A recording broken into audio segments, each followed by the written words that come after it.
మొదటి భాగంలో ఏం చెప్పాను అంటే, యూదా దేశంలోనికి యెజబెలు కుమార్తె అతల్య వచ్చింది.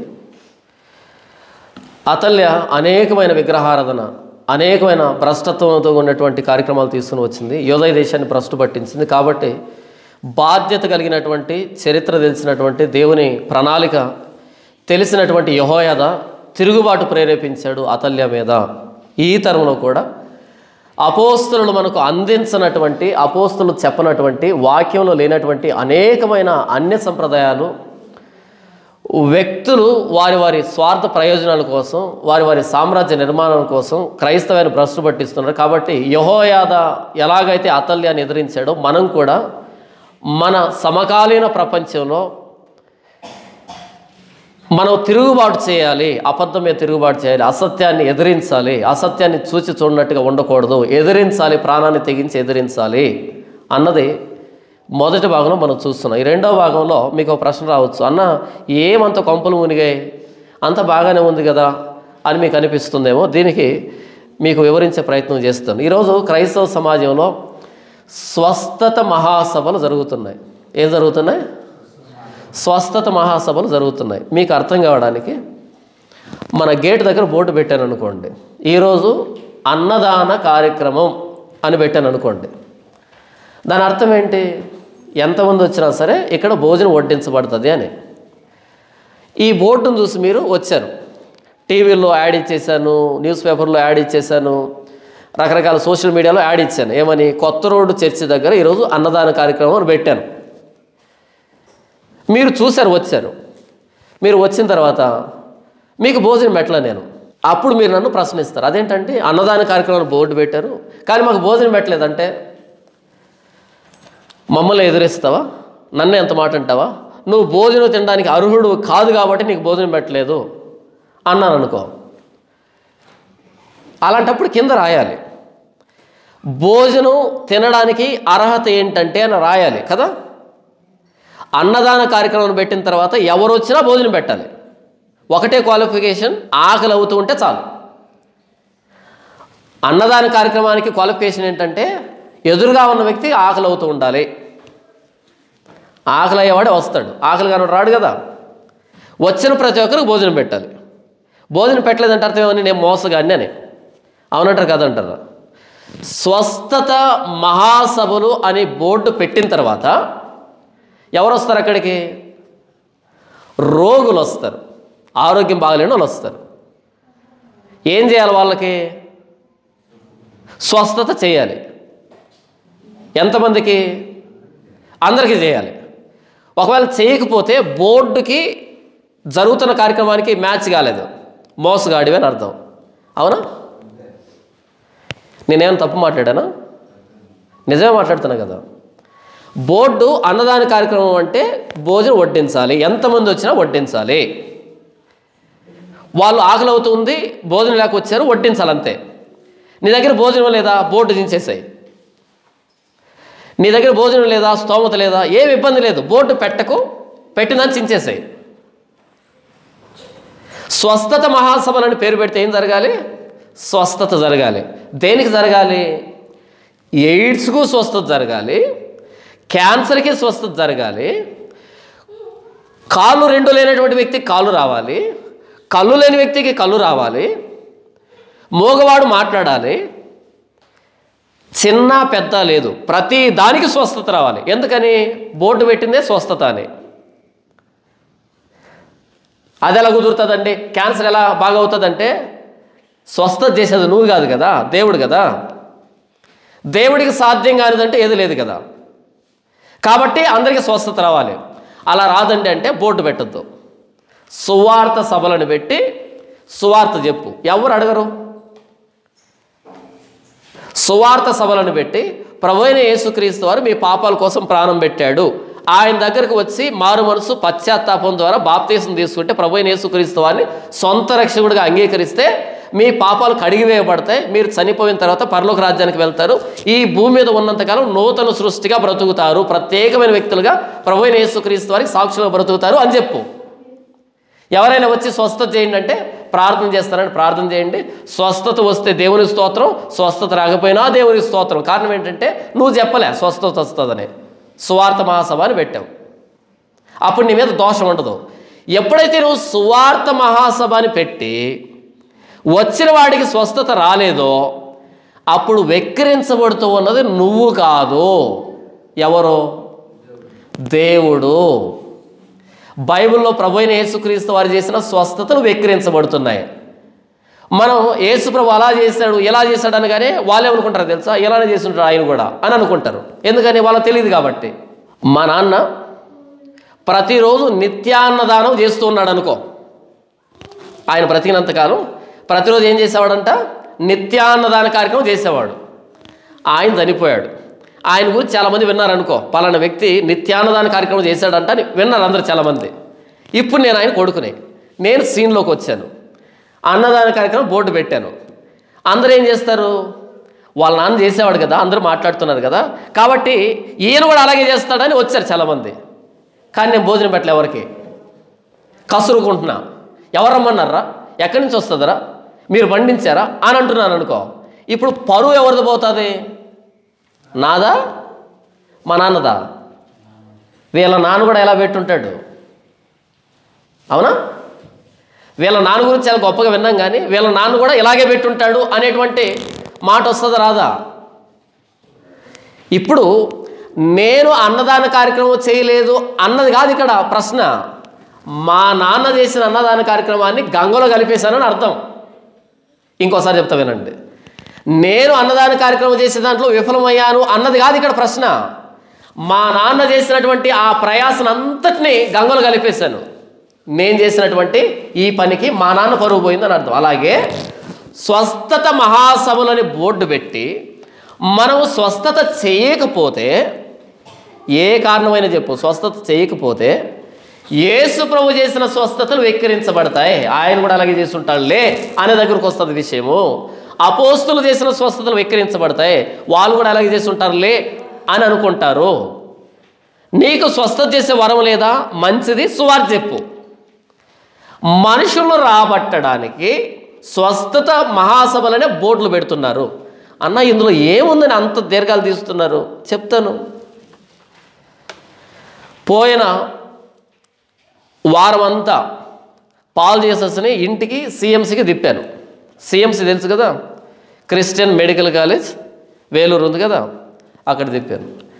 అక్కడ వెళ్ళిన తర్వాత క్యాంటీన్ ఉంటుంది లోపల, తిందామని ఆ క్యాంటీన్లోకి వెళ్ళాను. వెళ్ళగానే ఆ గోడ మీద ఈవిడ ఫోటో కనిపించింది. ఈవిడ పేరు ఏంటంటే డాక్టర్ ఐడా సోఫియా స్కడ్డర్. ఈవిడ పేరు ఏం పేరు? డాక్టర్ ఐడా సోఫియా స్కడ్డర్ ఈవిడ పేరు. ఈవిడ సిఎంసి హాస్పిటల్ ఉండడానికి కారణమే ఈవిడ. 30 సంవత్సరాల వయసులో తన్ను తాను ప్రభువుకి సమర్పించుకుంది. ఏం కట్టింది? సిఎంసిని స్థాపించింది. ఆ రోజు ఒక్క బెడ్తో ప్రారంభించినటువంటి అది ఈరోజు 2500 పడకలతో ఉన్నటువంటి ప్రపంచ ప్రఖ్యాతిగాంచినటువంటి మెడికల్ కాలేజ్గా ఈరోజు అది ప్రపంచానికి సాక్ష్యం ఇస్తుంది. కొన్ని వేల మంది నర్సులు తయారవుతున్నారు, కొన్ని వేల మంది డాక్టర్లు తయారవుతున్నారు. అక్కడికి వెళ్ళినటువంటి ఎవరైనా సరే ప్రభువైన యేసుక్రీస్తు వారిని గొప్ప దేవుడు అనకుండా ఎవరు రారు. ఎందుకంటే అక్కడ ఇచ్చేటువంటి వైద్యం అలాగుంటుంది. ప్రేమతో వైద్యం చేస్తారు, తక్కువ ధరకి వైద్యం చేస్తారు, వెంటనే మన సమస్యకి పరిష్కారం వస్తుంది. మిగిలినటువంటి హాస్పిటల్ను చూసిన వ్యక్తులు అక్కడ వెళ్ళిన తర్వాత నోరు ఎల్లబెడతారు, ఇలా కూడా వైద్యులు ఉంటారా, ఇలా కూడా వైద్యం ఉంటుందా అని. ఎక్కడుందంటే మనకి 200 కిలోమీటర్ల దూరంలో సిఎంసి అని వేలూరులో తమిళనాడులో ఉంది. ఇది ఈవిడ పేరు డాక్టర్ ఐడా సోఫియా స్కడ్డర్. ఈవిడ పేరు 30 సంవత్సరాల వయసులో తన్ను తాను దేవుడికి అప్పగించుకుంది. వైద్యం ద్వారా ప్రభువైన యేసుక్రీస్తు అని ప్రకటించాలి. నేను వైద్యం చేసి నా వైద్యం ద్వారా ప్రభువైన యేసుక్రీస్తు వారి ప్రేమను ఎదురుగా ఉన్న వ్యక్తికి అర్థం చేయించాలి. మిగిలిన వైద్యులు వైద్యం చేసే విధానానికి నా వైద్యం చేసే విధానానికి తేడా ప్రపంచం అర్థం చేసుకుంటుంది. ఆవిడంటది, we're not building a medical college but we are building the kingdom of God అని అంటది ఆవిడ. We're not building medical college కాదు మనం కడుతూ ఉన్నది. We're building the kingdom of God, దేవుని రాజ్యాన్ని కడుతున్నాం. ఒక్కసారి సిఎంసి వెల్లూరుకి ఎవరైతే వెళ్ళొస్తారో, ఆ హాస్పిటల్ వెళ్ళొస్తారో, జీవితంలో ప్రభు అయిన యేసుక్రీస్తు వారికి విరోధంగా మాట్లాడరు. వాళ్ళు నమ్ముకోకపోవచ్చు యేసు ప్రభుని, కానీ క్రైస్తవానికి విరోధంగా మాట్లాడరు, యేసు ప్రభుకి విరోధంగా మాట్లాడరు. ఎందుకంటే ఎంత సేవ జరుగుతుంది, ఎంత అద్భుతమైన సేవ జరుగుతుందంటే, వాళ్ళ ఈ బ్యాడ్జ్లు ఉన్నాయి, వాళ్ళ మీద, వాళ్ళ ఎద మీద బ్యాడ్జ్లు ఉన్నాయి. ఆ బ్యాడ్జ్లో ఉంది, ఇంగ్లీష్లో తెలుగులో చెప్తున్నాను, పరిచర్య చేయించుకున్నట్టుకు కాదు, పరిచర్య చేయుటకు అని ఉంది ఇక్కడ. ఇలా ఇంగ్లీష్లో తెలుగులో చెప్పాను, పరిచర్య చేయించుకున్నట్టు కాదు, పరిచర్య చేయుటకు. ఎవరన్నారు ఈ మాట? ప్రభు అయిన యేసుక్రీస్తు వారు అన్నారు, నేను వచ్చింది పరిచర్య చేయించుకోవడానికి కాదు, పరిచర్య చేయడానికి, అనేకులకు ప్రతిగా విమోచన క్రయధనంగా నా ప్రాణాన్ని ఇవ్వడానికి వచ్చానన్నాడా. అది ఇక్కడ ప్రతి నర్సు ఎద మీద ఇక్కడ ఉంది. మేము పీడియాట్రిక్ ఎమర్జెన్సీకి వెళ్ళాం కదా, ఆ బోర్డు ఉంది పైన, ఆ ఎంట్రన్స్లో. అక్కడేమో తెలుసా, I am the lord that healeth thee అని ఉంది. నేను నిన్ను స్వస్థపరిచే యెహోవాను అని రాస్తున్నారు అక్కడ. ఇంగ్లీష్లో తెలుగులో చెప్తున్నారు, నేను నిన్ను స్వస్థపరిచే యెహోవాను. ప్రతి వార్డులో ప్రతి చోట దేవుని వాక్యం ఉంటుంది. కొన్ని కోట్ల రూపాయల ప్రాజెక్ట్ అది. ఎందుకు ఇంత కార్యక్రమానికి శ్రీకారం చుట్టిందంటే, వైద్యం ద్వారా ప్రభు అయిన యేసుక్రీస్తు వారిని ప్రకటించాలి. చలించిపోయింది ఆ రోజు ఉన్నటువంటి వ్యక్తులను చూసి, వైద్యం లేక చనిపోతుంటే చలించిపోయి తన జీవితాన్ని త్యాగం చేసి పెళ్లి చేసుకోవాలి. తను డాక్టర్ ఐడా సోఫియా స్కడ్డర్ పెళ్లి చేసుకోలేదు, 30 సంవత్సరాల వయసులో సేవకు వచ్చింది. అలాగని ఈరోజు పెళ్లి చేసుకోకుండా ఉన్నారు చాలామంది, పెళ్లి చేసుకోకుండా సేవకు వచ్చి వ్యభిచారం చేస్తున్నారు. ఇలా చేయలే, నిజంగా సమర్పించుకుని తను తాను. కొన్ని వేల మంది డాక్టర్లు, నర్సులు అసలు అక్కడికి వెళ్ళాలి. ఎంత సేవ జరుగుతుందో మనకు. నాకైతే చెలించిపోయాను నేను, రోమాలు నెక్కబొడుచుకున్నాయి. ఏంటి ఇంత సాధ్యమా, ఇలా చేస్తారా అని. ఇదంతా ఎందుకు చెప్పారు అంటే, స్వస్థత మహాసభలు పెట్టలే ఈవిడ స్వస్థత మహాసభలు పెట్టలే, స్వస్థత ఇచ్చేదానికి హాస్పిటల్ కట్టింది. స్వస్థత మహాసభలు పెట్టలే, నిన్ను స్వస్థపరిచే యెహోవాను నేనే అని బోర్డు పెట్టింది, వైద్యం అందించింది, కోట్ల మంది జీవితాలు కాపాడుతుంది. ఎక్కడ బాగా కాకపోయినా సరే చివరిసారిగా డాక్టర్ చెప్పేది ఏంటంటే, వేలూరు తీసుకెళ్ళండి అని. హాస్పిటల్ వెళ్తాం, బాగాలేదనుకో, ఆ డాక్టర్లు చెప్పే మాట ఏంటంటే, వేలూరుకి తీసుకెళ్ళండి చివరిసారిగా. వేలూరులో కనుక మా వల్ల కాదు, తీసుకుని వెళ్ళండి అంటే ఇక ఏ హాస్పిటల్కి వెళ్ళాల్సిన అక్కర్లే, నేరుగా సమాధికే. మరోసారి చెప్తున్నా వినండి, మీరు ఎక్కడికైనా హాస్పిటల్కి వెళ్ళండి, మొత్తం వైద్యం చేస్తారు.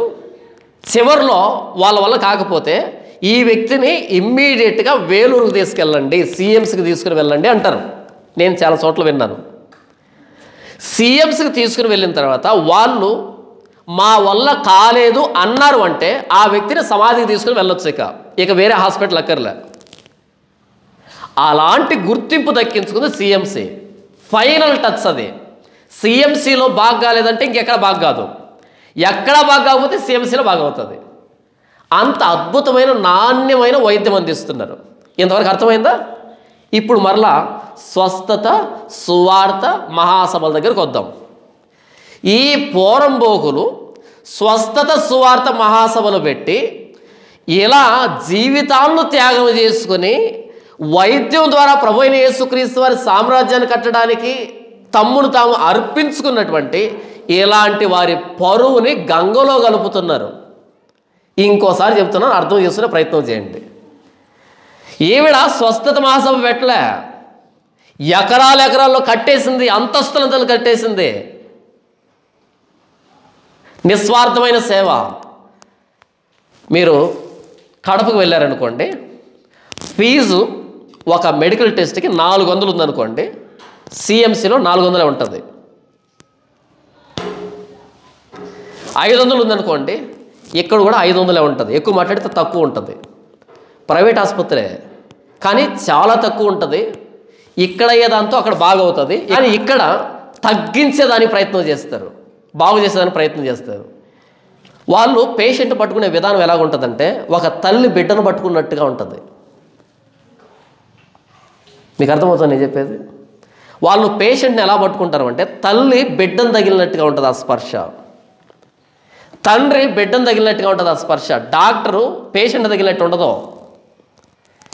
ఎక్కడి నుంచి ఈ వాల్యూ సిస్టమ్ వచ్చిందంటే బైబిల్లో నుంచి వచ్చింది. ప్రతి చోట బైబిల్ వాక్యం ఉంటుంది. క్రిస్టియన్ మెడికల్ కాలేజ్ తను చెప్పిన మాట ఏంటంటే, we are not building a medical college but we are building the kingdom of God. దేవుని సామ్రాజ్యాన్ని కడుతున్న బిల్డింగ్ కాదు ఇది, మెడికల్ కాలేజ్ కాదు ఇది. మెడికల్ కాలేజ్ రూపంలో ఉన్నటువంటి దేవుని సామ్రాజ్యం. ఒక్కసారి వేలూరుకు వెళ్ళొస్తే యేసు ప్రభువును పొరపాటును కూడా నిందించరు, క్రైస్తవాన్ని నిందించరు. ఎవరు కూడా నమ్ముకోకపోయినా సరే అలా మౌనంగా ఉంటారు, కానీ క్రైస్తవాన్ని దూషించరు. కారణం ఏంటంటే ఇలాంటి మిషనరీల ద్వారా ఎంత వైద్యం అందుతుందో రుచించిన వాడు క్రైస్తవాన్ని పల్లెత్తి మాట అనలేడు. ఈరోజు అదే యేసు ప్రభుని డబ్బు చేసుకోవడానికి, సంపాదించుకోవడానికి సువార్త స్వస్థత మహాసభలు పెడుతున్నారు. ఒక్కడికి స్వస్థత రావటం లే. ఇలా స్వస్థత మహాసభలు పెట్టడం ద్వారా ఇలా జీవితాలను త్యాగం చేస్తున్నటువంటి వీరి త్యాగాన్ని నీరు గారుస్తున్నారు. నేను చెప్పేది అర్థమైందో అర్థం కాలేదు? ఈవిడికి ఎందుకు రాలే ఆలోచన స్వస్థత మహాసభలు పెడదామని? ఎందుకు ఆలోచన రాలే? యేసు ప్రభు చెప్పలే వెళ్ళి స్వస్థత మహాసభలు పెట్టండి అని. యేసు ప్రభు చెప్పలే. మీకు స్వస్థత వరం ఉంటే మీరు స్వస్థత ఇవ్వండి, మాట్లాడకండి, సభలు పెట్టకండి, ప్రార్థన చేయండి, స్వస్థత వచ్చేస్తుంది. స్వస్థత వరం ఉంటే సభలు పెట్టకండి. మన టార్గెట్ స్వస్థత కాదు, మన టార్గెట్ సువార్త. స్వస్థత చేయి, ఇంకొకటి చేయి, ఇంకొకటి చేయి, ఇంకొకటి ఏదైనా చేయి, నీ ఇష్టం వచ్చింది చేయి. అల్టిమేట్గా సువార్త వెళ్ళాలి సమాజంలోనికి. ఈరోజు స్వస్థత గురించి మాట్లాడుకుంటున్నాం, స్వస్థత రాలే. ఇలా స్వస్థత రాకపోతే ఇలాంటి వాళ్ళు చేసిన త్యాగం అన్నది నీరు గారిపోతూ ఉంది. ఈవిడెప్పుడు కూడా నూనె బాటలకు ప్రార్థన చేయలే. ఈరోజు పోరంబోకులు చేస్తున్నారు నూనె బాటలకు ప్రార్థన, ఏసు రక్తం బాటలు అంట. ఈవిడ చేయలే.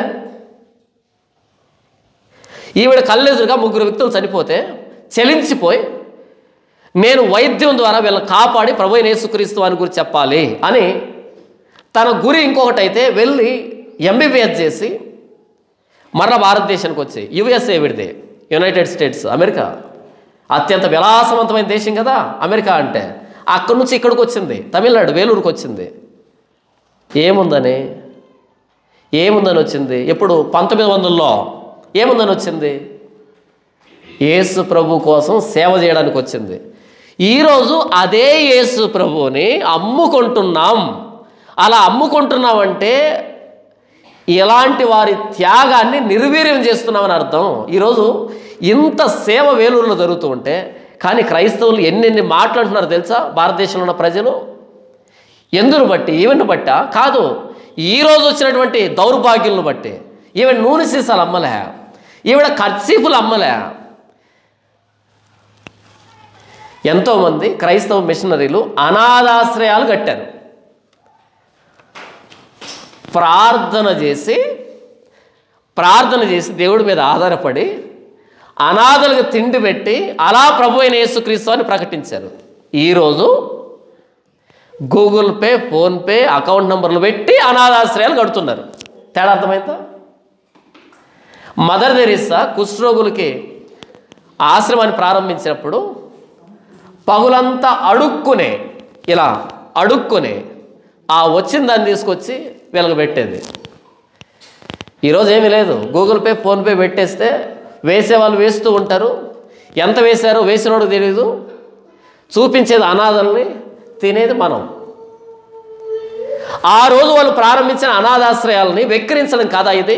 మదర్ తెరీసా స్వయంగా తన చేతులతో గాయాలు కడిగింది. ఆవిడ గురించి వ్రాయబడినటువంటి సందర్భం ఏంటంటే, ఓ రోజు పడుకొని ఉన్నప్పుడు కిటికీలోంచి మూలుగులు వినపడుతున్నాయట బయట నుంచి. ఎవరా అని చూస్తే బయట ఎవరో కుష్ఠరోగి మూలుగుతున్నాడు. వెళ్ళి తన భుజం మీద వేసుకొని తెచ్చుకుంది ఆ వ్యక్తిని లోపలికి. అందుకనే ప్రపంచం ఆవిడ్ని మదర్ అని పిలిచింది. తల్లి, అందరికీ తల్లే. తెరీసా ఆవిడ పేరు, కానీ ఏమని పిలిచింది ప్రపంచం? మదర్, అందరికీ తల్లే. విషయం ఏంటంటే ఆవిడ పెళ్లి కాలే, పెళ్లి చేసుకోలే. చాలా అందంగా ఉంటుంది తను. తెరీసా చాలా అందంగా ఉంటుంది ఆవిడ వయసులో ఉన్న ఫోటోలు చూస్తే. పెళ్లి చేసుకోలే, కానీ ప్రపంచం అందరికీ మదర్ అయింది, నిస్వార్థమైన సేవ చేసి. ఈరోజు అవే అనాథాశ్రయాలు పేరు పెట్టి అడుక్కు తినడానికి, వీరి సామ్రాజ్యాన్ని స్థాపించుకోవడానికి మదర్ తెరీసా లాంటి వారు ప్రారంభించిన ఆ వ్యవస్థను వెక్కిరిస్తున్నామని అర్థం కదా. స్వస్థత సభలు పెట్టి ఇలాంటి త్యాగమూర్తుల్ని అవమానిస్తున్నామని అర్థం కదా. నీకు స్వస్థత వరం ఉంటే చెప్పాల్సిన అక్కర్లేదు, వెళ్ళి ప్రార్థన చేయి, స్వస్థత వస్తుంది. సభ ఎందుకు? సభ పెట్టినప్పుడు అందరికీ స్వస్థత రావాలి. యేసు ప్రభువు అందరినీ స్వస్థపరిస్తే వీళ్ళు ఎవరిని స్వస్థపరుస్తున్నారు? ఏ గుడ్డివాడి కళ్ళు వచ్చే, ఏ కుంటివాడి కాళ్ళు వచ్చే, ఏ చనిపోయిన వాడు బ్రతికాడు, ఏ కుష్ఠరోగి బాగయ్యాడు, ఏ క్యాన్సర్ పోయింది, ఏ ఎయిడ్స్ పోయింది? ఏం మార్పు లేదు కదా. డ్రామాలు వేసి యేసు ప్రభు అద్భుతాలు వెక్కిరిస్తున్నాం. ఇలా డ్రామాలు వేసి ఇలాంటి మిషనరీలు చేసిన సేవను బూడిద పాలు చేస్తున్నాం. హాస్టల్లో పెడతారు, హాస్టల్లో అక్రమాలు. స్కూళ్ళు కడతారు, స్కూళ్ళల్లో అక్రమాలు. అనాథాశ్రయాలు కడతారు, లోపల అక్రమాలు. కోట్లకు పడుగులు ఎత్తుతున్నారు. బౌ యూనివర్సిటీ అని ఒకటి ఉంది. ఏంటి యూనివర్సిటీ పేరేంటి? బౌ యూనివర్సిటీ అని ఒకటి ఉంది. అక్కడ బైబుల్ కాలేజ్ పెట్టారు పిల్లలకి. ఆయనకు 3 పెళ్ళిళ్ళు. ఎన్ని పెళ్ళిళ్ళు? ఆ బౌ యూనివర్సిటీని పెట్టినటువంటి మేధావికి 3 పెళ్ళిళ్ళు. అధికారికంగా ఒక పిల్లమే తెలుసు ప్రపంచానికి, అనధికారికంగా ఇంకిద్దరు పిల్లలు ఉంటారు తెర వెనకాల. ఆయన ఏమన్నాడు అంటే, మీ కూతుర్నివ్వండి ఒక ఎస్తేర్లాగా మారుస్తా, మీ కొడుకునివ్వండి పౌల్లాగా మారుస్తా అని పెద్ద బిల్డప్ ఇచ్చాడు. గొర్రెలు అర్థం చేసుకోలేవు కదా. పిల్లలను తోలేరు అక్కడికి, వయసులో ఉన్నటువంటి ఆడపిల్లల్ని మగపిల్లలు తోలేరు అక్కడికి బౌ యూనివర్సిటీకి. తోలితే కొడుకు చెరచడం ప్రారంభించాడు అందరినీ.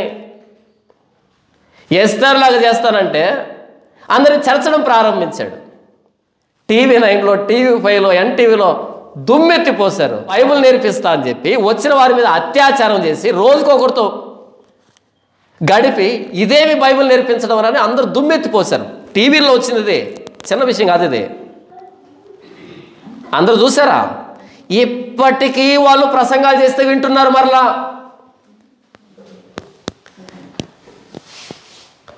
బైబిల్ కాలేజ్ పేరు పెట్టడం, లోపల అక్రమాలు. అనాథాశ్రమాలు కట్టడం, లోపల అక్రమాలు. ఒక్క మాట చెప్పాలి అంటే, డబ్బు సంపాదించడానికి బైబిల్ని అడ్డు పెట్టుకొని, యేసుప్రభుని అడ్డు పెట్టుకొని, యేసుప్రభు చేసిన అద్భుతాలని, మిషనరీలు చేసినటువంటి సేవని బూడిద పాలు చేస్తున్నారు, నిర్వీర్యం చేస్తున్నారు. ఇంతవరకు అర్థమైందా?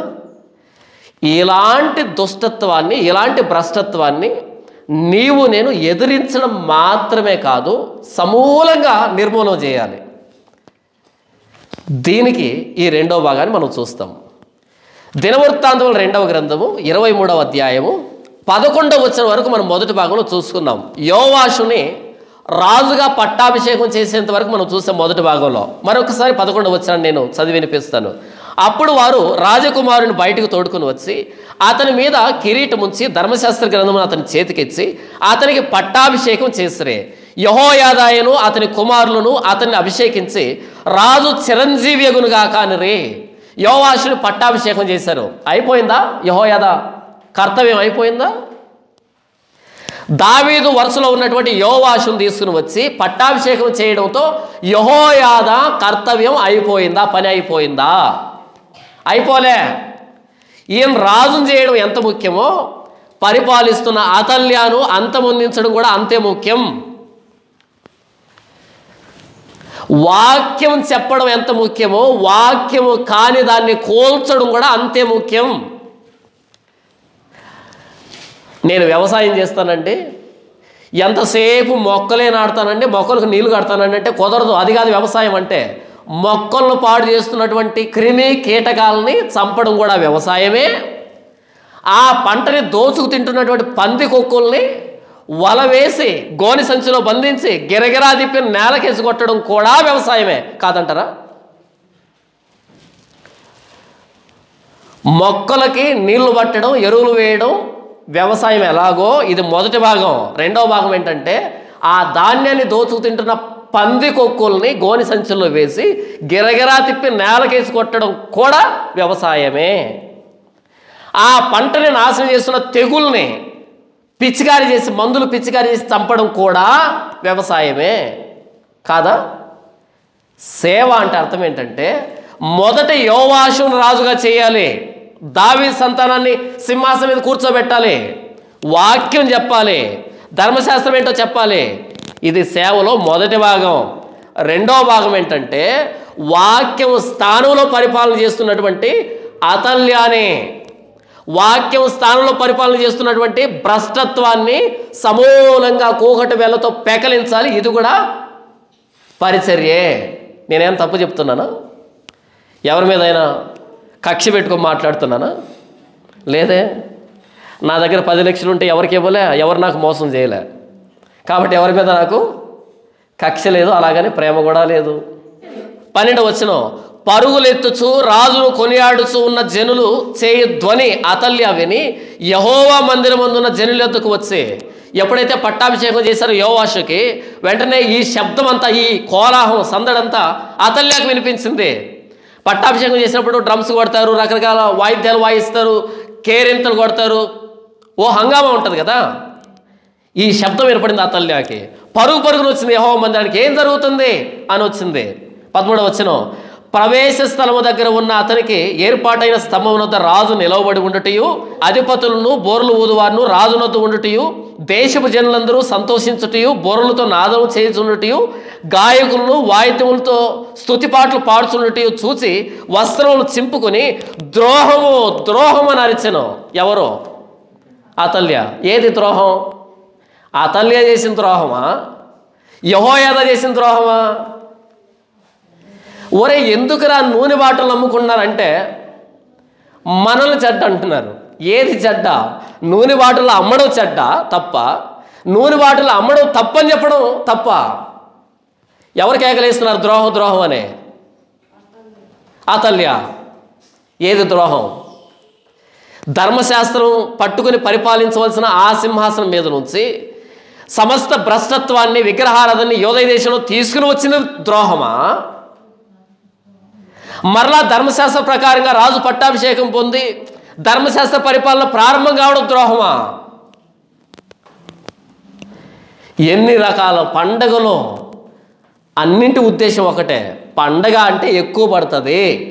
అక్కడక్కడ రంగురంగులు పేపర్లు అతికిచ్చి అక్కడక్కడ 10 రూపాయల బుట్టలు కడితే ఈ గొర్రెలన్నీ వస్తాయి. మన పెట్టుబడి చాలా తక్కువ. ఏం చేద్దాం? రంగురంగుల పేపర్లు 10 రూపాయలకు 10 బుట్టలు ఇస్తారు, ఊది కట్టేస్తే పండగ వాతావరణం వస్తుంది. ఎక్కువ దండుకోవచ్చు, ఎక్కువ సంపాదించవచ్చు. ఎవరు పెట్టిన పండుగలు ఇవి? అపోస్తులు చేయలేదే గుడారాల పండుగ, అపోస్తులు చేయలేదే కానుకల పండుగ, అపోస్తులు చేయలేదే ప్రథమ ఫలాల పండుగ, అపోస్తులు చేయలేదే కృతజ్ఞతార్పణ పండుగ. అపోస్తులు చేయని పండుగలు మనకి ఎక్కడి నుంచి వచ్చాయి? ఇది కాదా ద్రోహం అంటే? అపోస్తులు అందించిన దాన్ని చేయడం ద్రోహం అయితే మనం అడుగుతున్నాం ఇదేం పండుగరా స్వామి అని అంటే జాన్ పాల్ అందరినీ వ్యతిరేకిస్తున్నాడు. నేను కాదు, వాక్యం వ్యతిరేకిస్తుంది మిమ్మల్ని. హైదరాబాద్లో ఒక బిల్డింగ్ కట్టారు. ఏం కట్టారు? దాని పేరేంటో తెలుసా? Promise land. ఏంటి ప్రామిస్ ల్యాండ్ అంటే? వాగ్దాన భూమి. వాగ్దాన భూమి ఉండేది కనాన్ దేశంలో కదా, ఇజ్రాయెల్ కదా అంటారు ప్రామిస్ ల్యాండ్ అని. హైదరాబాద్లో ఎలా వచ్చింది? అది మేం కట్టుకున్నామండి. ఎవరు అడగరండి, అన్ని గొర్రెలేనండి. అదేంటి ప్రామిస్ ల్యాండ్ అని ఉండాల్సింది ఇజ్రాయెల్ దేశంలోనే కదా, ఇక్కడెందుకు ఉంది ప్రామిస్ ల్యాండ్? ఇది ఎలా ప్రామిస్ ల్యాండ్ అవుతుంది? ప్రామిస్ ల్యాండ్ మనకెందుకు అవుతుంది? అది ఇజ్రాయెల్ సంబంధించి కదా, మనకెందుకు? ఎవడైనా అడిగాడా? ఎవడు అడగడు. మొన్న ఒక వ్యభిచారి ఒక మాట అన్నాను, నన్ను నన్ను డిబేట్కి పిలిచాడు. నన్ను డిబేట్కి రమ్మని పిలిచాడు. నేనన్నాను, నా టార్గెట్ నువ్వు కాదు, నా టార్గెట్ ఎవరంటే ప్రామిస్ ల్యాండ్ ఇలాంటి ఉజ్జీవ సభలు పెడుతున్నటువంటి ఆ వ్యక్తిని తీసుకున్నా నేను అన్నాను. అప్పుడు ఆ వ్యక్తి అన్నాడు, ఆ వ్యక్తి కాలి గోటికి సరిపోవు నువ్వు అన్నాడు నన్ను. ఏంటంట, బెల్లంపల్లి ప్రవీణ్ కుమార్ ఉన్నాడా, ఆయన కాలి గోటికి నేను సరిపోనంట. నాకు పెద్ద ప్రశ్న ఏర్పడింది లోపల. అంటే ఏ యాంగిల్లో సరిపోను నేను? ఆ వ్యక్తి గోరు పెద్దదా? ఇప్పుడు నా హైట్ ఎంత, 5.5 అడుగు ఉంటాను నేను సుమారుగా దాదాపు. ఆ వ్యక్తి గోటికి సరిపోవంటే గోర్లు ఏమైనా పొడుగ్గా పెంచాడా Guinness book of the world record కోసము? ఎందుకు ఆ మాట అన్నాడు తెలుసా? ఆ వ్యక్తి కాళ్ళ దగ్గర పడేటువంటి బిస్కెట్లు తింటూ బ్రతుకుతూ ఉంటాడు పాపం. కాబట్టి ఆ గోరు దగ్గర మిగిలిపోయాడు. అంతేనా? కుక్కలు ఎక్కడ ఉంటాయి చెప్పు? కాళ్ళ దగ్గర ఉంటాయి. ఎందుకని? బిస్కెట్లు పడేది కాళ్ళ దగ్గరే. సిగ్గుంటుందా కొంచెమైనా? అతల్య ద్రోహం అని కేకలేస్తుంది. అదిగా ద్రోహం అంటే. అతల్య చేసింది ద్రోహం. ఉజ్జీవ సభలేంటి, స్వస్థత మహాసభలేంటి, నూనె బాటలు అమ్ముకోవడం ఏంటి, ఖర్చీఫులు అమ్ముకోవడం ఏంటి, ప్రామిస్ ల్యాండ్ అని పేరేంటి? మన చర్చికి ప్రామిస్ ల్యాండ్ పెడితే ప్రామిస్ ల్యాండ్ అవుతుందా? వాగ్దాన భూమి అవుతుందా? అబ్రహాంకు వాగ్దానం చేశాడు, ఆయన పిల్లలకు భూమి ఇచ్చాడు. ఆ పేరు ఇంకెక్కడా పెట్టకూడదు. పెడితే దాన్ని అవమానించినట్టు. మీకు అర్థం కావడం చెప్తాను. మీ ఇంట్లో కుక్క పిల్లకి జాన్ పాల్ అని పేరు పెట్టారనుకోండి, నేను మీ ఇంటికి వచ్చాను అనుకోండి, జాన్ పాల్ అన్నారు అనుకోండి, మీరు కుక్కను ప్రేమించడంలే, నన్ను అవమానిస్తున్నారు. అది నా పేరు, నాకే ఉండాలా, కుక్కకు కాదు ఉండాల్సింది. అవునా? ప్రామిస్ ల్యాండ్ అంటే అబ్రహాంతో దేవుడు ప్రామిస్ చేశాడు, అబ్రహాం పిల్లల్ని వాగ్దాన భూమికి తీసుకొచ్చాడు. అది ప్రామిస్ ల్యాండ్. ఇంక ప్రపంచంలో ఇంకెక్కడా లేదు, అక్కడే ఉంది, ఇంకెక్కడ ఉండదు, ఉండకూడదు. ఆ పేరు పెట్టకూడదు. ఎందుకంటే ఇంకెక్కడైనా పెడితే దాన్ని అవమానించినట్టు. ఈ మాత్రం ఇంకిత జ్ఞానం లేనటువంటి వాళ్ళందరి కాలి గోటికంట నేను సరిపోనంట. వాళ్ళ కాళ్ళ దగ్గర పడే బిస్కెట్లు అన్నీ తిని ఆ మాట అన్నాడు. నాకు సందేహం వచ్చింది, ఏ యాంగిల్లో సరిపోను నేను? డబ్బు సంపాదించే దాంట్లో వాళ్ళ కాలు గోటికి నేను సరిపోనా? నేను డబ్బు సంపాదించాలని ప్రసంగాలు చేయటంలో యేసుప్రభు నన్ను పిలవలే. యేసుప్రభు ఏమన్నాడు? ఉచితంగా పొందుతారు కనుక ఉచితంగా ఇవ్వండి అన్నాడు. ఉచితంగా దేవుడు నాకు బైబిల్ జ్ఞానాన్ని ఇచ్చాడు, ఉచితంగా ప్రకటిస్తున్నాను. పోయిన వారం లూదెమ్మ అడిగింది. ఏమని అడిగిందంటే, అయ్యగారు మీకు ఎలా వస్తుంది, ఎలా తింటున్నారు, ఎలా ఉన్నారు అని అడిగింది. అడిగావా తల్లి? అడగలేదా? ఆటంకులు ఉన్నాడా? 4 సంవత్సరాల క్రితం అడిగాడు. అన్న నేను ఒక మాట అడుగుతా, ఏమనుకోవద్దు, అడగండి ఏమనుకోను. మీరు ఎప్పుడు దశంభాగం గురించి మాట్లాడలేదే, ఎందుకు అన్నాడు. నేను అన్నాను, నాకు సిగ్గు. అపోస్తులు మాట్లాడలే, యేసుప్రభు మాట్లాడలే, క్రైస్తవ మిషనరీలు మాట్లాడలే, దైవజనులు మాట్లాడలే. నన్ను పిలిచిన దేవుడు, నన్ను పోషించాల్సిన దేవుడు. ఇలాంటి నియమాలతో బ్రతుకుతున్న నేనంట నోరు తెరిస్తే దశమాగం ఇచ్చావా అని అడక తింటున్నటువంటి వాళ్ళ కాలిగోటికి నేను సరిపోనంట. ఈ కుక్క మాట్లాడుతుంది. ఆ కాలిగోటు దగ్గర బిస్కెట్లు తింటూ ఏ యాంగిల్లో సరిపోని చెప్పు? బిల్డింగ్లు కట్టే దాంట్లో వాళ్ళ కాలిగోటికి సరిపోనా? నన్ను దేవుడు పిలిచిన బిల్డింగ్ కట్టినట్టు కాదు. ఉజ్జీవ సభలు పెట్టే దాంట్లో నేను వాళ్ళ కాలిగోటికి సరిపోనా? ఉజ్జీవ సభలు పెట్టమని నన్ను దేవుడు చెప్పలేదు. నూనె బాటలు అమ్ముకునే దాంట్లో వాళ్ళ కాలిగోటికి సరిపోనా? నూనె బాటలు అమ్మని బైబిలే చెప్పలేదు అసలు. ఖర్చీఫులు అమ్మే దాంట్లో వాళ్ళ కాలిగోటికి నేను సరిపోనా? ఖర్చీఫులు అమ్మని బైబిల్ చెప్పలేదు, అపోస్తులు చేయలేదు. ఈ పార్టీ గెలుస్తుంది, ఆ పార్టీ గెలుస్తుంది, కారు పరిగెడుతుంది, విమానం ఎగురుతుంది అని చెప్పే దాంట్లో నేను సరిపోనా? అది నా బిజినెస్ కాదు, నా పని కాదు. అది వాక్యం చెప్పడం నా పని. ఏ పార్టీ గెలుస్తా నాకేంటి? దేవుడు ఎవరిని ప్రేమిస్తే ఆ పార్టీ గెలుస్తుంది, ఏ పార్టీ అవసరమైతే ఆ పార్టీ గెలుస్తుంది. రాజ్యాలను పడదోసేది, రాజ్యాలను లేవనెత్తే దేవుడు అని బైబిల్లో రాయబడింది. అది నా డ్యూటీ కాదే. నా డ్యూటీ ఏంటి? సువార్త ప్రకటించడం. ఇలాంటి చెత్త వార్తలు చెప్పడం కాదు కదా ఏ పార్టీ గెలుస్తుంది, ఏ పార్టీ ఓడిపోతుందని. ఆ వ్యక్తి కాలి గోటికి నీవు సరిపోవు. ఎవరనాలా మాట? సాటి కుక్కననాలా. ఎందుకంటే ఆ కుక్క కూడా బిస్కెట్ తింటుంది కాబట్టి. నీతిమంతుడు సింహం వలె ధైర్యంగా ఉంటాడు. నీతిమంతుడు సింహం వలె ధైర్యంగా ఉంటాడు. సింహాలు కాళ్ళను చూడవు, సింహాలు తలను చూస్తాయి. అవునా? సింహాలు కాలు పట్టుకునేది కుక్క, సింహం పట్టుకునేది ఏంటి? తల. పాస్టర్ జాన్ పాల్ వాక్యాన్ని మాత్రమే ప్రామాణికంగా పెట్టుకున్నటువంటి సింహం కాబట్టి కాళ్ళు చూడదు బిస్కెట్ల కోసం.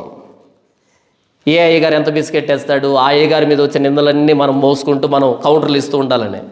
నేను ఎందుకు చెప్పాను అంటే, అతల్య ద్రోహం అని కేకలేస్తుంది. అతల్య చేసింది ద్రోహం, అతల్యకు చేయబడిన ద్రోహం కాదు. ఈరోజు నూనె బాటలు అమ్ముకునే వాళ్ళు మనల్ని తప్పు పడుతున్నారు.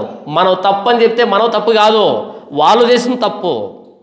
ఖర్చులు అమ్ముకుంటున్నారు, ప్రార్థనకి రేటు పెట్టుకున్నారు, డబ్బు డబ్బు డబ్బు. ఉజ్జీవ మహాసభలను పెడతారు, ముందు కొంతమంది సాక్ష్యం చెప్పిస్తారు స్వస్థలు జరుగుతున్నాయని, లక్షల మంది వస్తారు, అంతమందిలోనికి డబ్బాలిచ్చి పంపిస్తారు. ఎంత సిగ్గు చెట్టు తెలుసా? లక్షల మంది ఎదురుగా ఉన్నప్పుడు వాళ్ళకి సువార్త చెప్పాలి అనేది కాకుండా డబ్బాలిచ్చి పంపిస్తారు కాను కోసమని, అడక్క తింటారు. ఇది ద్రోహం అంటే యేసుప్రభు పేరట, ఇది అన్యాయం అంటే క్రైస్తవం పేరట. మన క్రైస్తవ మిషనరీలు, మన పూర్వీకులు, యేసుప్రభుని ప్రకటించిన వాళ్ళు తమ సొంత ఆస్తిని అమ్ముకొని తమ జీవితాలు తాకట్టు పెట్టి, డాక్టర్ ఐడా సోఫియా స్కడ్డర్ గారి తాత మిషనరీ, ఈవిడ నాన్న మిషనరీ, ఈవిడ మిషనరీ, తరతరాలు దేవుని సేవ కోసం త్యాగం చేసుకుంటే ఈరోజు అడుక్కు తినే వాళ్ళంతా సేవకులు అయిపోయారు. ఏది ద్రోహం? సువార్త స్థానంలో అడుక్కు తినడం ద్రోహం కాదా? స్వస్థత పేరుతో మనుషులను మోసం చేసి క్రైస్తవాన్ని అవమానాలు పాలు చేయడం ద్రోహం కాదా? ఏది అన్యాయం? మనమే విమర్శించుకోవచ్చా? విమర్శించుకోవాల్సింది మనమే కదా. బయట వాళ్ళు మనం ఎందుకు విమర్శిస్తాం? హైందవ మతంలో తప్పులుంటే మనకెందుకో, ఇస్లాంలో తప్పులుంటే మనకెందుకో? మన క్రైస్తవులు ఉన్న తప్పులు మనం చూపించుకోకపోతే పక్కన వాడు చూపిస్తే ఉరి పెట్టుకొని చావడం ఉత్తమం కాదు దానికంటే? నేను ఒక ఆయన ఫోన్ చేసి అంటాడు, ఏమండి మీ భార్య తప్పు చేస్తే మీరు బయట చెప్తారా ఇంట్లో చెప్తారా అన్నాడు.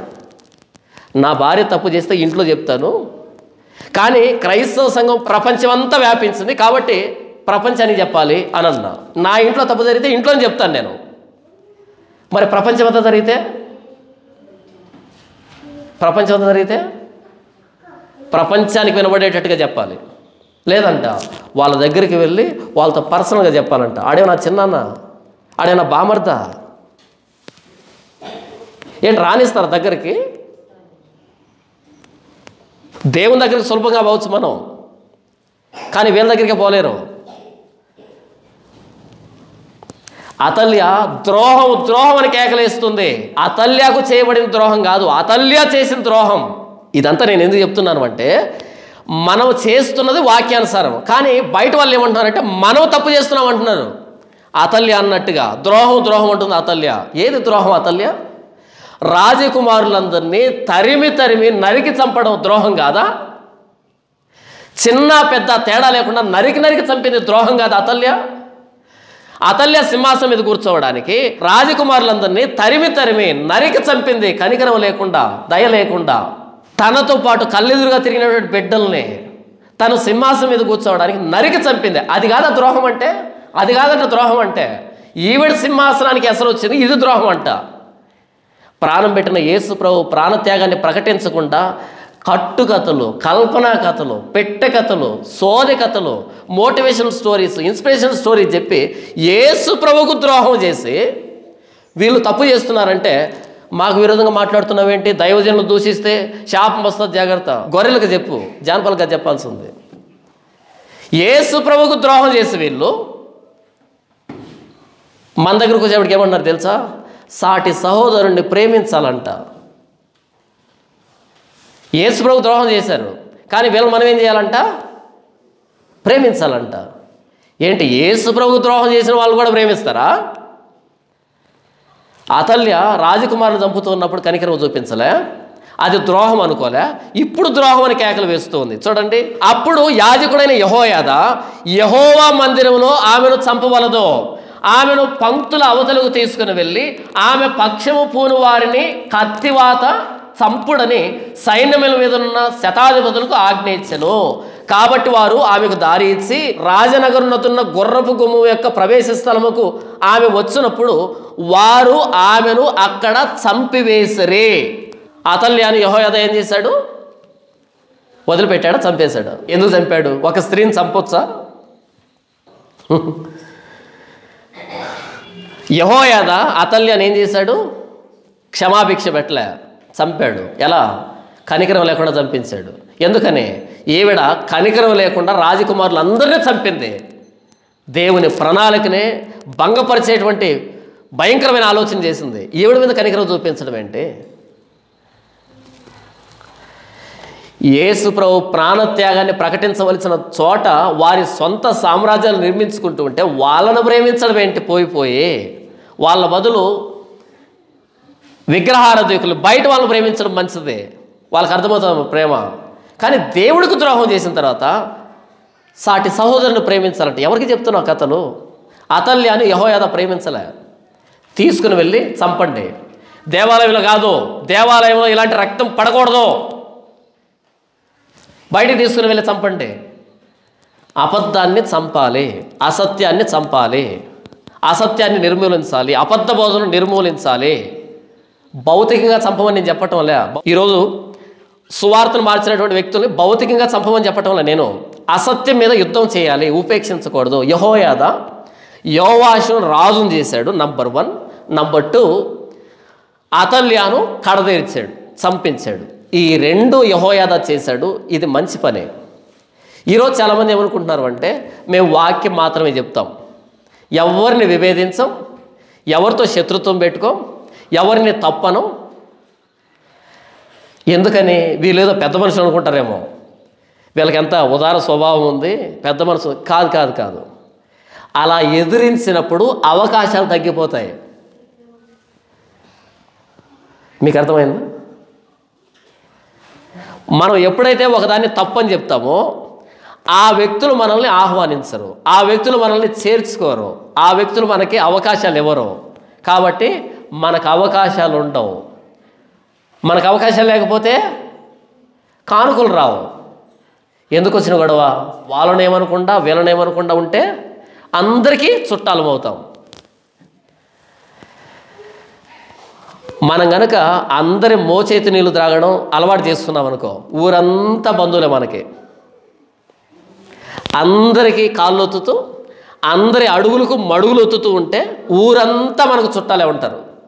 అరే సుబ్బిగాయలు రారా, ప్రతి ఒడు పిలుస్తాడు, కాళ్ళు ఒత్తించుకుంటాడు, రూపాయి 10 రూపాయలు ఇస్తాడు.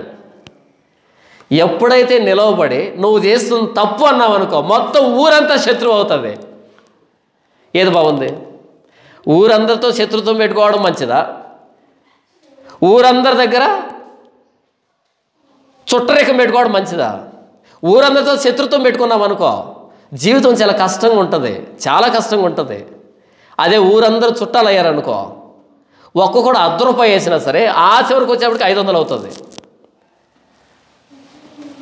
అపోస్తలులు అబద్ధ బోధకులతో స్నేహం చేయలేదు, ప్రవక్తలు అబద్ధ ప్రవక్తలతో స్నేహం చేయలేదు, ప్రభువైన యేసుక్రీస్తు వారు పరిసయ్యులతో స్నేహం చేయలేదు.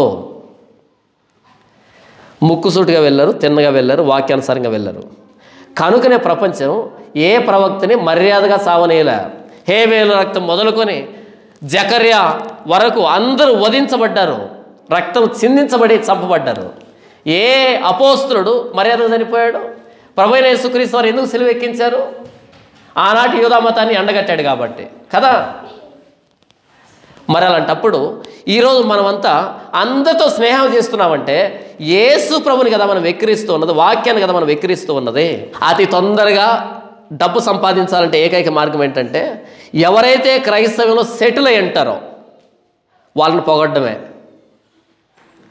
ఒకసారి యేసన్న గారు ఏం చేశారు అంటే అనంటే, యేసన్న ఫ్యాన్స్ అంతా మన ఫ్యాన్స్ అయిపోతారు, వీడు మనవాడే. ఒకసారి దేవదాసయ్య గారు ఏం చేశారు అంటే అని పొగిడామనుకో, ఆ ఫ్యాన్స్ అంతా మన ఫ్యాన్స్ అయిపోతారు, వీడు మనవాడే. ఆల్రెడీ ఉన్న పార్టీలో విలీనం కావడం సులభం, ఉన్న పార్టీలకు విరోధంగా పార్టీ పెట్టడం కష్టం. ఆల్రెడీ ఉన్న పార్టీలో చేరడం సులభమే, జెండా మోయడం సులభమే. మనం జెండా మోయడానికి కాదు వచ్చింది, యేసుని నమ్ముకుంది. కొత్త పార్టీ పెట్టడానికి, అపోస్తులతో ఆగిపోయినటువంటి పార్టీని మరలా ప్రాణం పోసి తిరుగుబాటు జెండా ఎగరేయడానికి వచ్చాం. నేనేం చెప్తున్నాను అంటే, యోవాషును రాజుగా చేయడం ఎంత ముఖ్యమో అతల్యాను చంపడం కూడా అంతే ముఖ్యం. ఇక్కడ యెహోయాదా అంటాడు 14వ వచనంలో, అప్పుడు యాజకుడైన యెహోయాదా యెహోవా మందిరములో ఆమెను చంపవలదు, ఆమెను పంక్తుల అవతలకు తీసుకుని వెళ్ళి ఆమె పక్షము పూను వారిని కత్తివేత చంపుడని సైన్యముల మీద ఉన్న శతాధిపతులకు ఆజ్ఞయించెను. నంబర్ 1 అతల్యాను చంపండి, నంబర్ 2 అతల్యా పక్షం వహించిన వారందరినీ కూడా చంపండి. యెహోయాదా ఎంత క్రూరుడో కదా. అబద్ధాన్ని మన పూర్వీకులు ఉపేక్షించలేదు, దైవజనులు ఉపేక్షించలేదు. ఏలియా బయలు ప్రవక్తను ఉపేక్షించాడా, నరికి చంపాడా? యెహోయాదా అయినా మీరు చంపండి అప్పగించాడు పక్కన వాళ్ళకి. ఏలియా అలా కాదు, స్వయాన నరికి చంపాడు బయలు ప్రవక్తల్ని. మనం ఏమనుకుంటున్నామంటే క్రైస్తవం అంటే ఎవరిని పల్లెత్తి మాట అనకూడదు, ఎవరికి విరోధంగా మాట్లాడకూడదు, ఏం జరిగినా దేవుడికి ప్రార్థన చేయాలి, ప్రార్థన చేసే చోట ప్రార్థన చేయాలి, పోరాటం చేసే చోట పోరాటము చేయాలి. యోధా పత్రికలో యోధాకు అద్భుతమైన మాట అన్నాడు. యోధా పత్రిక ఒకటే ఒక అధ్యాయం ఉంటుంది చూడండి. ప్రియులారా, మనకందరికీ కలిగాడు రక్షణను గురించి మీకు వ్రాయవలనని విశేషాసక్తి గలవాడనే ప్రయత్నపడుచుండగా పరిశుద్ధులకు ఒక్కసారి అప్పగించబడిన బోధ నిమిత్తం మీరు పోరాడవలనని మిమ్మల్ని వేడుకొనుచు మీకు వ్రాయవలసి వచ్చెను.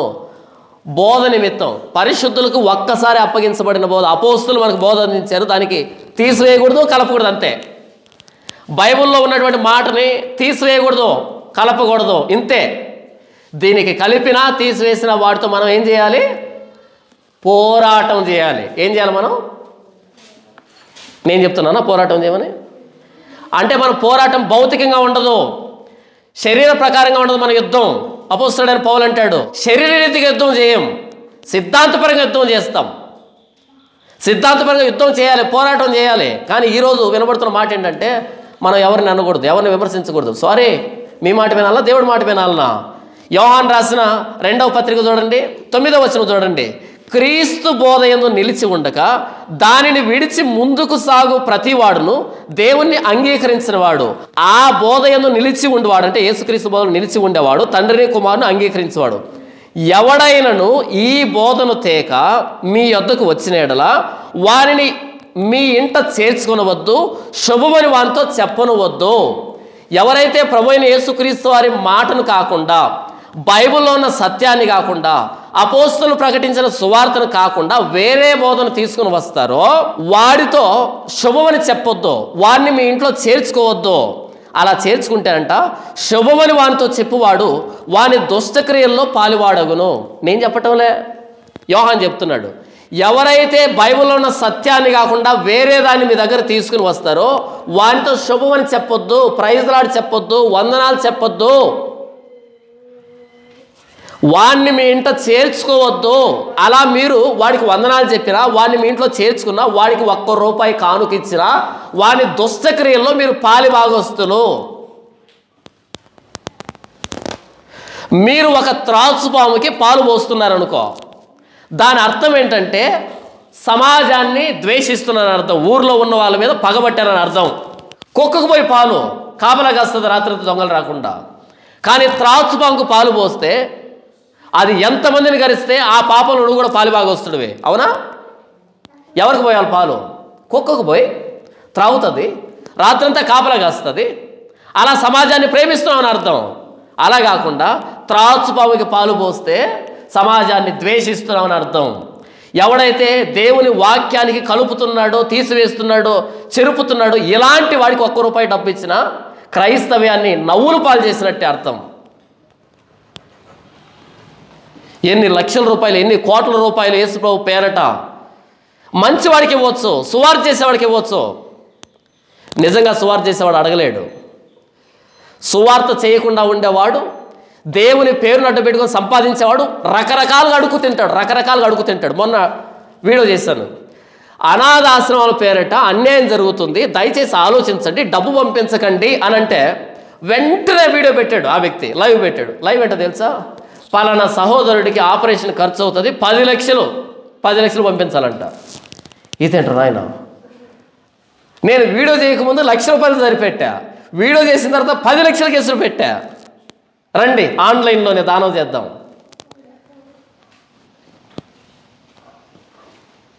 కెమెరా పట్టుకొని సిఎంస్కి వెళ్తే 2500 బెడ్ల మీద పేషెంట్లు ఉంటారు. 2500 వీడియోలు చేయొచ్చు, చేయకూడదా?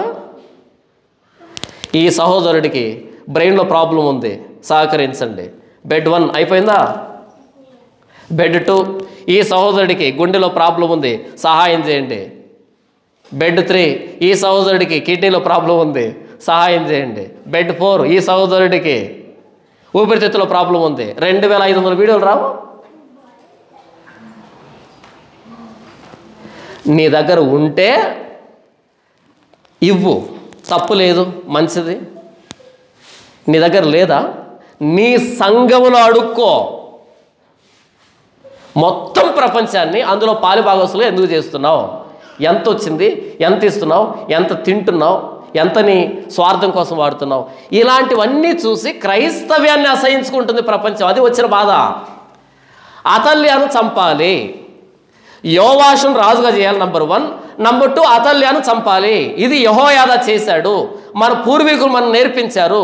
యోహాన్ అంటున్నాడు, యేసుక్రీస్తు బోధ కాకుండా వేరే దాన్ని తెస్తే వాడితో వందనాలు కూడా చెప్పకండి, వాడికి వందనాలు చెప్పకండి, వాడితో పాలుభాగస్తులు ఉండకండి, వాడిని ఇంట్లోకి రాణించుకోకండి అంటే ₹1,000 గూగుల్ పే, ఫోన్పే. వాడు ఎవరో తెలియదు, ఏం సేవ చేస్తున్నాడో తెలియదు, తోసే గూగుల్ పే, ఫోన్పేలో. అలా అలవాటు పడి ఉచితంగా వచ్చే డబ్బుకి వాళ్ళు చేస్తున్న వికృతమైన పనులన్నీ క్రైస్తవాన్ని వెక్కిరింతల పాలు చేస్తున్నాయి. ఈ పాపానికి ఎవడు బాధ్యుడు? ఎన్ని పుట్టుకొస్తున్నాయి ప్రతిరోజు అనాథాశ్రయాలు? ఏంటి అనాథల మీద అంత ప్రేమ వచ్చిందా? ఒక భర్త భార్యను కాకుండా ఇంకో స్త్రీని చూస్తున్నాడని తెలిసిందనుకో భార్యకి, ఆ భార్య సంతోషంగా ఉంటుందా? ఉండదా? వ్యభిచారం ఏం చేయటం, అలా చూస్తున్నాడు అంతే. వేరే స్త్రీని వద్దులే, స్క్రీన్ మీద హీరోయిన్ ఫోటో పెట్టుకున్నాడు అంతే. ఆ భార్య ఎలా ఫీల్ అవుతుంది? ఒప్పుకోదు కదా, తట్టుకోలేదు కదా. అర్థమైంది నేను చెప్పేది? నేను నా భార్యను ప్రేమిస్తున్నానంటే నా స్క్రీన్ మీద ఎవరు ఫోటో ఉండాలా? నా భార్య ఫోటో ఉండాలా, ఇంకెవరిని చూడకూడదు కదా. ఇది భార్యను ప్రేమించడం. నేను అక్రమ సంబంధం పెట్టుకున్నాను అనుకో, అక్రమ సంబంధం పెట్టుకొని ఐ లవ్ మై వైఫ్ అంటే ఇంతకు మించిన కామెడీ ఉంటుందా? ఉండదు కదా. అసలు అన్నం తినలేదు కదా తను, భోజనం చేయలేదు కదా తను, అంత కుళ్ళిపోతుంది కదా. నంబర్ 3, నేను రెండో పెళ్లి చేసుకున్నాను అనుకో, రెండో పెళ్లి చేసుకొని నా భార్యను ప్రేమిస్తున్నానంటే నమ్మొచ్చా? నా మొదటి భార్య పిల్లలు ఉంటారు కదా, రెండో భార్య పిల్లలకి మొదటి భార్య పిల్లలకి ఏముంటుంది? స్నేహం ఉంటుందా? పిల్లి ఎలకలు కొట్టుకున్నట్టు కొట్టుకుంటారు కదా. రెండో భార్యను చేసుకున్నావంటే మొదటి భార్యను, మొదటి భార్య పిల్లలను ద్వేషిస్తున్నావు అని అర్థం. వాళ్ళకు జుట్లు ముడేసామని అర్థం. వాళ్ళకు నిరంతరంగా యుద్ధం పెట్టామని అర్థం. ఈ మొదటి భార్య భోజనం చేయలేదు, ఈ మొదటి భార్య బిడ్డలు ప్రశాంతంగా ఉండలేరు. ఉంటారా? ఉండలేరు కదా. ఇలాంటి పూర్వభోగాలంతా అనాథాశ్రమం పెట్టారనుకో, నమ్మొచ్చా? నీ భార్య మీద నీకు ప్రేమ లేదు, నీ భార్యకు పుట్టిన పిల్లల మీద ప్రేమ లేదు, రెండో పెళ్లి చేసుకొని బిడ్డలు కన్నావు. ఇప్పుడు నీకు ఎవరి మీద ప్రేమ వచ్చింది? అనాథ పిల్లల మీద ప్రేమ వచ్చింది. చెప్పు, ఖాళీగా ఉంటారు ఎవరైనా, చెవులు కోడికి తిప్పుకుంటారు, వాళ్ళకి చెప్పు వింటారు. నీ భార్య మీద ప్రేమ లేదు, నీ బిడ్డల మీద ప్రేమ లేదు. నీ భార్య మీద బిడ్డల మీద ప్రేమ ఉంటే రెండో పెళ్లి ఎందుకు చేసుకుంటావు? చేసుకోవు కదా. రెండో పెళ్లి చేసుకొని బిడ్డలు కానీ అసలు ఎంత కుళ్ళిపోతుంది తెలుసా ఈ మొదటి భార్య? కుళ్ళిపోదు. వీడికి ఎవరి మీద ప్రేమ వచ్చింది? ఇప్పుడు అనాథ పిల్లల మీద ప్రేమ వచ్చింది. నాకు సవాలు మరలా, నువ్వు చెయ్యి దానం చూద్దాం, నువ్వు గట్టు చూద్దాం అనాథాశ్రమాన్ని. ఒరే స్వామి, నేను ఒక భార్యతో సరిపెట్టుకున్నాను, నా బిడ్డలతో సంతోషంగా ఉన్నాను, ఎంతకు మించిన సేవ. భవిష్యత్తులో దేవుడు డబ్బు ఇస్తే అనాథాశ్రమాన్ని కూడా కడదాం, తప్పేమీ లేదు. ప్రస్తుతానికి నా భార్యను ప్రేమిస్తున్నా, ప్రస్తుతానికి నా బిడ్డలను ప్రేమిస్తున్నా. నువ్వు ఈ భార్యకు ఇంకో పోటీ తీసుకొచ్చి పెట్టి ఈవిడ కుళ్ళిపోవడానికి కారణమై నువ్వు అనాథ పిల్లల మీద ప్రేమ చూపెడుతూ ఉంటే దాన్ని నేను నమ్మాలా? బౌ యూనివర్సిటీలో చదివిన వాళ్ళు నమ్ముతారు నువ్వు చెప్పే మాటలు. ఎక్కడ చదివిన వాళ్ళు? బౌ యూనివర్సిటీ ఒకటి ఉంది, వాళ్ళు నమ్ముతారు. అన్నా మీరు చేయండి అన్న సేవ, మేము పంపిస్తాం. ఆ జానపదాలు అలాగే వాగుతూ ఉంటాడు, వాడికి ఏం తెలియదు అని వాళ్ళు నమ్ముతారు. భార్యను ప్రేమించలేనాడు, బిడ్డలను ప్రేమించలేనాడు, భార్యకు కాంపిటీషన్ ఇంకొక ఆవిడని పెళ్లి చేస్తున్నాడు. వీడికి అనాథ పిల్లల మీద ప్రేమ వచ్చింది. ఇది తమాషా. అంటే వీడికి అనాథ పిల్లలకి ఆశ్రయం కట్టాలనిపించింది. నేను ఏం చెప్తున్నాను అంటే, యోవాషును రాజుగా చేయాలి నంబర్ 1. నంబర్ 2 అతల్యాను చంపాలి. వాక్యాన్ని ప్రకటించాలి నంబర్ 1. వాక్యము కాని దాన్ని నిర్మూలించాలి, ఎదురించాలి, పోరాటం చేయాలి, సమూలంగా నాశనం చేయాలి. ఇది కూడా సేవే. యెహోయాదా యోవాషును దాచిపెట్టి ప్రాణం మీదకి తెచ్చుకొని సాహసం చేసి యోవాషుని రాజుగా చేశాడు. ఇది ఒక భాగం. అయితే రెండవ భాగం, అతల్యాను కడతీర్చాడు. అతల్యాకు సపోర్ట్ చేసిన వాళ్ళందరినీ కడతీర్చాడు. ఈ రెండు బైబిల్ మనకు నేర్పించింది. దేవుడి విషయంలో యెహోయాదాను తప్పుపట్టలే, శబాష్ యెహోయాదా అన్నాడు. సేవ అంటే వాక్యము చెప్పాలి, యేసుప్రభు సువార్త ప్రకటించాలి. నంబర్ 2 వాక్యం ఏది కాదో, సువార్త ఏది కాదో దాన్ని అంతటిని నిర్మూలించాలి. ఈ రెండు కలిపితేనే సేవ అంటారు. ప్రతి నాణ్యానికి రెండు వైపులు ఉంటాయి. ఒకటి బొమ్మ అయితే రెండోది బొరుసు. లేదంటే బొమ్మే ఉంటుందంటే ఆ నాణ్యం చెల్లదు, లేదంటే బొరుసే అంటే ఆ నాణ్యం చెల్లదు. రెండు వైపులా ఉండాలి. పగలు ఉండాలి, రాత్రి ఉండాలి, ఎండ ఉండాలి, వాన ఉండాలి, కష్టం ఉండాలి, దుఃఖం ఉండాలి. రెండు ఉంటాయి. బొమ్మ ఉంటుంది, బొరుసు ఉంటుంది. అలాగే సువార్త ఏంటో చెప్పడం సేవే, సువార్త ఏది కాదో దాన్ని చెప్పడం కూడా సేవే. ఈరోజు చాలామందికి తెలియదు. అందుకని యెహోయాదాను తీసుకుని వచ్చి యోవాషును రాజుగా చేయడానికి వాళ్ళు చేసినటువంటి సాహసము ప్లస్ అతల్యాను కడతీర్చిన విధానం కూడా చెప్పాను నేను ఇంతవరకు. ఈరోజు మన మీద ఉన్న బాధ్యత ఏంటంటే సువార్త చెప్పాలి, ప్లస్ సువార్త పేరుతో చలామణి అవుతున్నటువంటి భ్రష్టత్వాన్ని కూడా సమాజానికి చూపించి నిర్మూలించాలి. ఇప్పుడు ప్రశ్న వస్తుంది, అన్న ఇలా మనమే మాట్లాడుకుంటే బయట వాళ్ళకు లోకుగామా? మరి సువార్త పేరుతో అన్యాయం చేస్తే లోకుగా?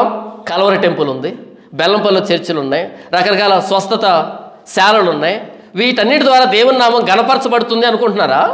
స్వస్థత శాలలు కానీ, ఈ కల్వరి టెంపుల్ కానీ, బెల్లంపల్లి కానీ ఇలాంటి చర్చిలు ఉన్నాయి చూసారా, ఈ మినిస్ట్రీలన్నీ, వీటి ద్వారా దేవుని నామం మహింపరచబడుతుంది అనుకుంటున్నారా?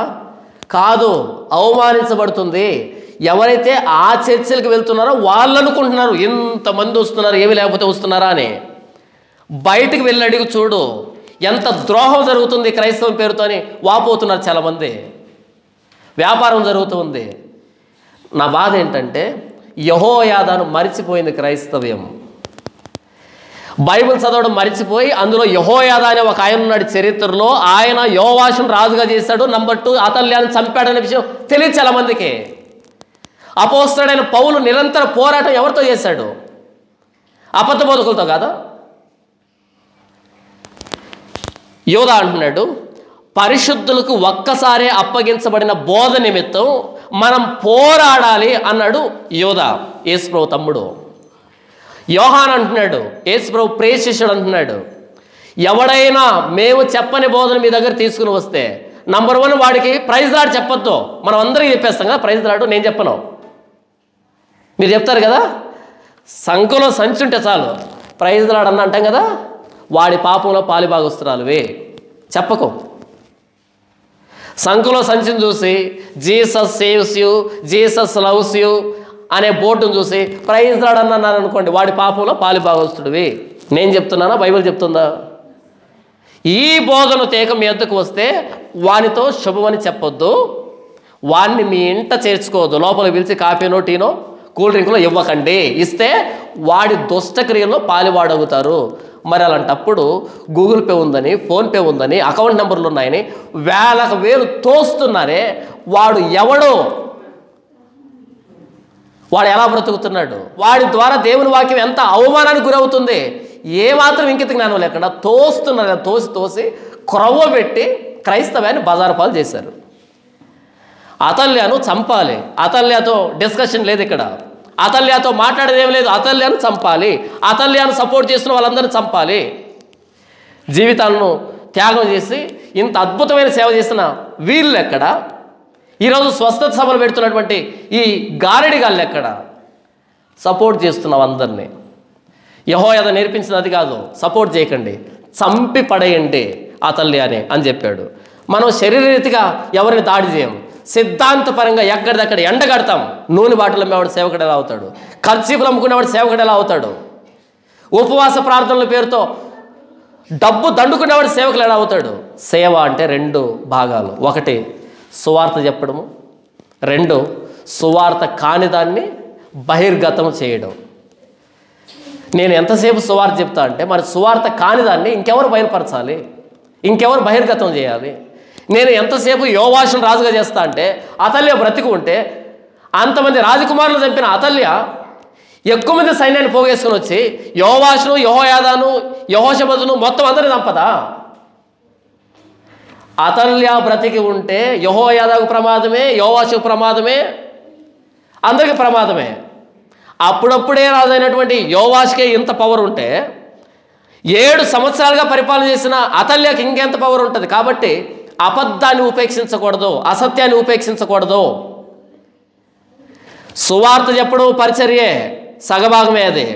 సువార్త కాని దాన్ని ఎండగట్టడం పరిచర్య. కానీ ఈరోజు చాలామంది యేసన్నను తప్పంటే హోసన్న మినిస్ట్రీలో వాడుకోరు, పెంతెకోస్తును తప్పంటే పెంతెకోస్తులు వాడుకోరు, హెబ్రోన్లో కొన్ని లోపాలు ఉన్నాయంటే వాళ్ళు వాడుకోరు, ఇక్కడ తప్పు ఉందంటే వీళ్ళు వాడుకోరు. మనం ఏకాకులుగా ఉండాలి. ఎందుకు వచ్చిన గొడవ? ఓసారి యేసన్న గారు ఏమన్నారంటే యేసన్నకు ఒక బిస్కెట్ వేద్దాం, వాళ్ళు వచ్చేస్తారు. ఓసారి దేవదాసయ్య గారు ఏం చేశారంటే వీళ్ళకి ఒక బిస్కెట్ వేద్దాం, వాళ్ళు మనల్ని అంగీకరిస్తారు అని అందరినీ బంధువులుగా మార్చుకుంటున్నారు. సారీ, సువార్త ఎప్పుడు కూడా ఒంటరిగా ప్రయాణం చేస్తుంది. జీవానికి పోయేదారి ఇరుకు, ఎవరిని కలుపుకోదు అది. యేసు ప్రభు ఎవరిని కలుపుకోడు. ఏ పరిసయ్యను కూడా తనతో పాటు కలుపుకోరు ఆయన. నీకోదేమొచ్చాడు, నీకోదేతో ముఖం మీద చెప్పాడు, నీవు 2వసారి పుట్టకపోతే దేవుని రాజ్యంలో ప్రవేశించవు నిశ్చయం. ఖచ్చితంగా చెప్తున్నా. 80 సంవత్సరాల వయసు, ఇంత భక్తుణ్ణి, ఇంత నిష్ఠా గరిష్ఠుణ్ణి నేను పోనా? నిశ్చయంగా, ఏమాత్రం డౌట్ లేదు, పోను. అసలు పోవాలంటే 2వసారి పుట్టాలి. నీ యూదామతం నిన్ను రక్షించదు, నా దగ్గరకు రా, 2వసారి పుట్టు. ముఖం మీద చెప్పాడు తప్ప ఎవరిని కలుపుకోలేదు. యేసు ప్రభువుకు మోమాటం లేదు. సత్యం ఒంటరిగానే ప్రయాణం చేస్తుంది. యెహోయాదా అతల్యాన్ని ఉపేక్షించలేదు. ఈరోజు క్రైస్తవులు అందరికి బంధువులుగా మారడానికి ఎవరికి సంబంధించిన మాటలు వాళ్ళకు చెప్పి వాళ్ళందరినీ కలుపుకుంటూ పోతున్నారు తప్ప సువార్త పక్షాన పోరాడడం మరిచిపోయింది క్రైస్తవ సమాజం. కొత్త రోడ్డు వేదికగా మరొక్కసారి మొత్తం క్రైస్తవ ప్రపంచానికి నేను చెప్తున్న విషయం ఏంటంటే, చరిత్రలో యెహోయాదా ఉన్నాడు, అతల్యాను ఉపేక్షించలే. చరిత్రలో ఏలియా ఉన్నాడు, బయలు ప్రవక్తలు ఉపేక్షించలే. చరిత్రలో ఫీనెహాసు ఉన్నాడు, వ్యభిచారులను ఉపేక్షించలే. చరిత్రలో దావీదు ఉన్నాడు, గొల్యాతును ఉపేక్షించలే. చరిత్రలో ప్రవక్తలు ఉన్నారు, అబద్ధ ప్రవక్తలను ఉపేక్షించలే. చరిత్రలో ప్రభువైన యేసుక్రీస్తు వారు యోధా మతంలో జరుగుతున్న తప్పులు ఉపేక్షించలే. అపోస్తలుడైన పౌలు దొంగ అపోస్తలుల్ని ఉపేక్షించలే. ఆయన అన్నాడు, దొంగ అపోస్తలులు వెలుగుదూత వేషం ధరించుకున్నారు కాబట్టి జాగ్రత్త అని చెప్పాడు. కాబట్టి నేనేం చెప్తున్నాను అంటే, సేవ అంటే వాక్యమే చెప్తానంటే కుదరదు. వాక్యం కాని దాన్ని కూడా ప్రపంచానికి చూపించాలి. వీళ్ళు చేసే వాక్య విరోధమైన పనులను బట్టి వాక్యం వెక్కిరించబడుతుంది. వీళ్ళు చేసే గారడి చేష్టలను బట్టి నిజమైన దేవుని సేవ వెక్కిరించబడుతూ ఉంది. యోవాషును రాజుగా చేయడం ఎంత ముఖ్యమో అతల్యాన్ని చంపడం కూడా అంతే ముఖ్యం. ఇది బైబిల్ మనకు నేర్పిస్తున్నటువంటి సత్యం. యెహోయాదా యోవాషును రాజుగా చేసిన తర్వాత యోవాషు తల మీద కిరీటం పెట్టి చేతికి ధర్మశాస్త్రాన్ని ఇచ్చాడు. యోవాషు, నీకు అధికారం ఎందుకు ఇవ్వబడిందంటే నీ చేతిలో ఉన్న ధర్మశాస్త్రాన్ని నెరవేర్చడానికి. ప్రభువైన యేసుక్రీస్తు వారు తన తల మీద ముళ్ళ కిరీటం ఎందుకు పెట్టించుకున్నాడు అంటే మన కోసం. ప్రభువైన యేసుక్రీస్తు వారి జీవితం మనలో ప్రస్ఫుటంగా కనిపించాలి కాబట్టి, యేసు ప్రభు సారూప్యత నీలో నాలో ఏర్పడాలి కాబట్టి. యోవాషు, నీ తల మీద వజ్రాలు పొదిగిన బంగారు కిరీటం ఎందుకు పెట్టాను అంటే నువ్వు సుఖభోగాల్లో తేలియాడడానికి కాదు, భోగాలు అనుభవించడానికి కాదు. ఎందుకు అంటే నీ చేతిలో ఉన్నటువంటి ధర్మశాస్త్రాన్ని నెరవేర్చడానికి, ధర్మశాస్త్ర ప్రకారంగా బ్రతకడానికి అని యెహోయాదా చెప్పాడు కదా. అలాగే ప్రభువైన యేసుక్రీస్తు వారు తన తల మీద ముళ్ళ కిరీటం ఎందుకు పెట్టించుకున్నాడు అంటే మన తనలో ప్రభువైన యేసుక్రీస్తు వారి లాంటి సారూప్యత కలిగిన ఆలోచన రావడానికి, ప్రభువైన యేసుక్రీస్తు వారు ప్రాణత్యాగాన్ని గౌరవించేటువంటి విధానంలో మనం బ్రతకడానికి, ఆయన జీవితం మనం జీవించడానికి మన పాపాన్ని ఆయన మీద వేసుకొని ఆయన శిలువలో ప్రాణం పెట్టాడు. అతల్యాను బయట చంపొచ్చు, కానీ మన అంతరంగంలో ఎన్నో పాపాలు ప్రతినిత్యం పుట్టుకొస్తున్నాయి. మన అంతరంగంలో ఉన్న ప్రతి పాపాన్ని ఉపేక్షించకూడదు, ప్రతి పాపాన్ని చంపి తీరాల్సింది. ప్రభువైన యేసుక్రీస్తు వారు ఏమన్నాడు అంటే, యెహోయాదా అతల్యాను దూరంగా తీసుకుని వెళ్ళి చంపండి అన్నాడు. ప్రభువైన యేసుక్రీస్తు వారు ఏమన్నారు అంటే, నీ చెయ్యిని అభ్యంతరపరిస్తే నరికిపడవే, నీ కాలుని అభ్యంతరపరిస్తే నరికిపడవే, నీ కన్నుని అభ్యంతరపరిస్తే పెరిగిపడవే అన్నాడు ప్రభువైన యేసుక్రీస్తు వారు. యెహోయాదా అతల్యాను చంపండి అంటే ప్రభువైన యేసుక్రీస్తు వారు నీ శరీరం నేను అభ్యంతరపరిస్తే నరికి వేసుకో అన్నాడు. కాబట్టి ప్రభువైన యేసుక్రీస్తు వారు ముళ్ళ కిరీటం పెట్టించుకుంది మనం ప్రభువైన యేసుక్రీస్తు వారిలో ఆయన సారూప్యతలోనికి మార్చబడ్డానికి, నూతన సృష్టిగా చేయబడ్డానికి. ప్రభువైన యేసుక్రీస్తు వారు మన శరీరం మనం అభ్యంతరపరిస్తే నరికి వేసుకోమని చెప్పాడు. పాపం విషయంలో అంత కఠినంగా వ్యవహరించాలి అని చెప్పాడు. నా శరీరాన్ని నేను నరికి వేసుకోవడానికి సిద్ధపడేంత కఠినైతే ప్రభువైన యేసుక్రీస్తు వారి శిలువను బట్టి, మరి బయట పాపం జరిగితే ఎందుకు ఉపేక్షిస్తాను? నిజమైన క్రైస్తవునైతే ఉపేక్షించకూడదు.